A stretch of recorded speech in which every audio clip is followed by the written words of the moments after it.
Hi everyone, welcome back. Today we're talking about variation number 19 of Rachmaninoff's Corelli variations. This is probably the most exciting point of the entire piece. It's also one of, if not the hardest variation, just because there's so much going on. So let's dive right in. We know that variation number 18 moves straight into variation number 19, and variation number 19 moves straight into variation number 20. At the top of variation 19, it says più mosso agitato. So it's going to be just a little bit more motion, a little bit faster than variation number 18. And then when we get to variation number 20, it says più mosso, which is even faster than variation number 19. So these last three variations just gets faster and faster and faster and more challenging. My goodness, this is a very difficult finale to pull off. So variation number 19 looks a little bit intimidating because Rachmaninoff writes a lot of 30-second notes. They're very simple to play. They're actually not that hard, but it looks very intimidating.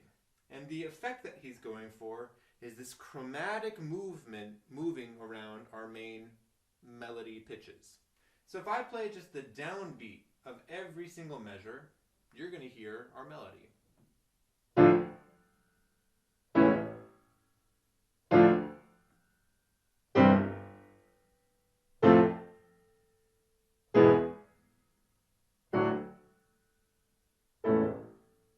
It's kind of distorted there towards the end with weird harmonies, but we get there through this chromatic movement.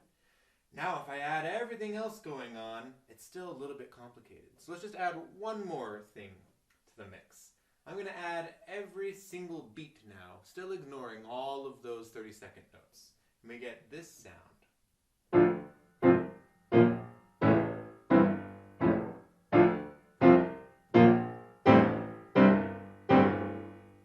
So you can see there's a little bit more movement going on. Now I simply want to play everything except for those 30-second notes. And you're going to start hearing this chromatic line emerge.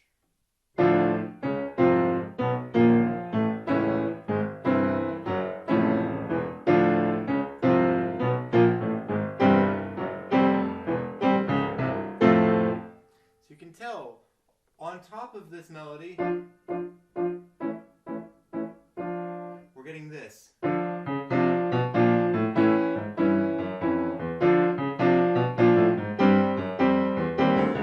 it's just really incredible how he's using this chromatic movement.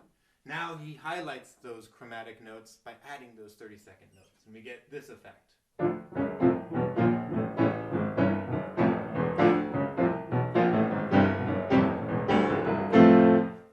Makes for this gallop that we first heard in variation number 13, but this is at its full form. This gallop is incredible, a little challenging to play. I want to talk about a really cool moment that Rachmaninoff does that any ordinary composer wouldn't. We're looking at measure 5 and at measure 6. We're already in this rhythm, right? But he's going to have a little hiccup that I think is just so interesting. Right at the end of measure 5, listen for this.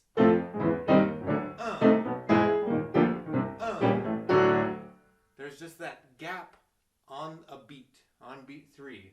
And it's just so interesting. Any composer of ordinary level would not do that. They would simply just keep doing what they've been doing. But Rachmaninoff adds silence, and it gives emphasis to beat 3 by having nothing. So one more time, and I won't say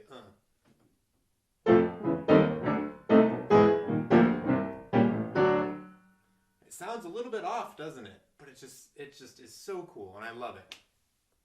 Now, the next part that we need to discuss is the second half of this variation. This is by far the most technically demanding part of the entire piece.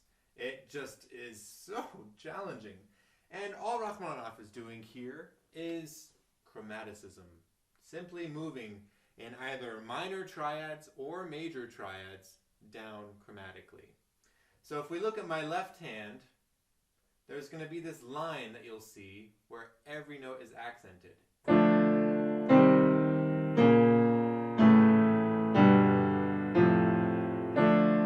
Right? But if you look at my pinky, you're going to see that D. And there's another note in my thumb right after it, which is C sharp, then C, then B natural, then B flat. So down in that voice is a chromatic line.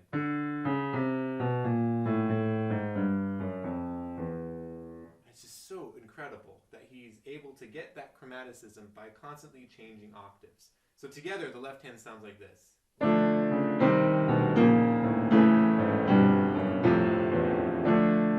it's just really difficult to constantly be jumping back and forth. Now, on top of this, look at all the notes he writes in the right hand. He's doing something very similar, just moving in triads down chromatically. So D minor to C sharp minor to C minor to B minor to B flat minor, just all down chromatically.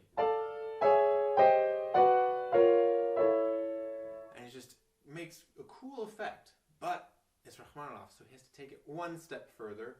He's going to break it up.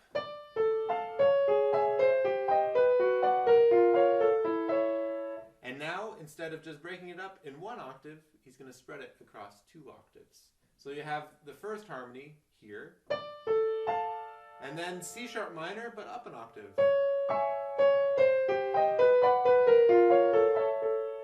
And it just makes for this inner line between the bottom and the top of each octave. And it's going to parallel with this line down here in my left hand. Right? But we're playing in 4 different octaves, constantly changing, and it's so challenging.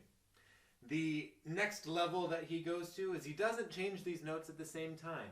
Notice the first 3 notes in my right hand move to C sharp. But you notice that the D moving to C sharp in my left hand doesn't change at the same time. Instead of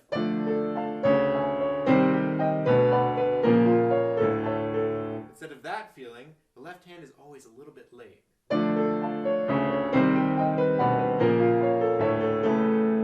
So it's just really, really a hard section to play, but it is so effective and so cool. The last 4 to 5 measures, we're going to get more and more intense by going up in register. So now we get to our F major. Then even more intense by going up to B flat. And even more intense by going up to G minor.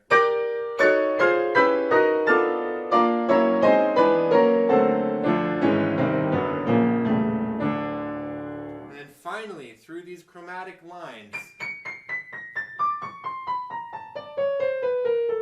we get all the way back to our D minor. But notice, all of these are not just simple chromatic lines, but they're all accompanied with massive chords. Same thing here. And then my favorite is the bass here, all in tritones. Like it's dissonant. And then these are all added with it.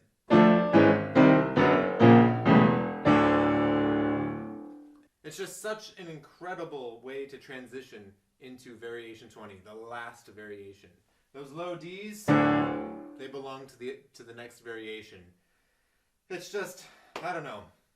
It's magnificent what Rachmaninoff is able to create here, and it's truly a pianistic feat because it's very, very challenging to play. So let me go ahead and play it for you. This is variation number 19.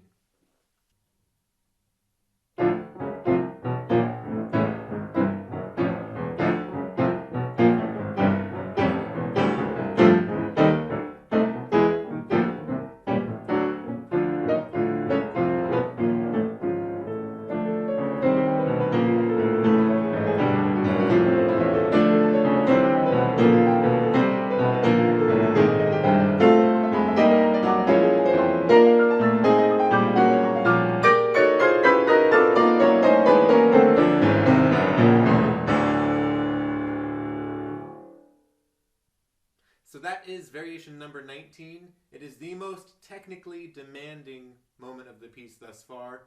Will variation 20 up the ante in terms of technique? Well, you have to come check it out tomorrow. It's going to be not the last video in the series, as you would think. Rachmaninoff has a little coda after variation 20 that I'll devote a whole video to. So the second to last video, tomorrow, variation number 20, the big bang of the whole piece. We'll see you then.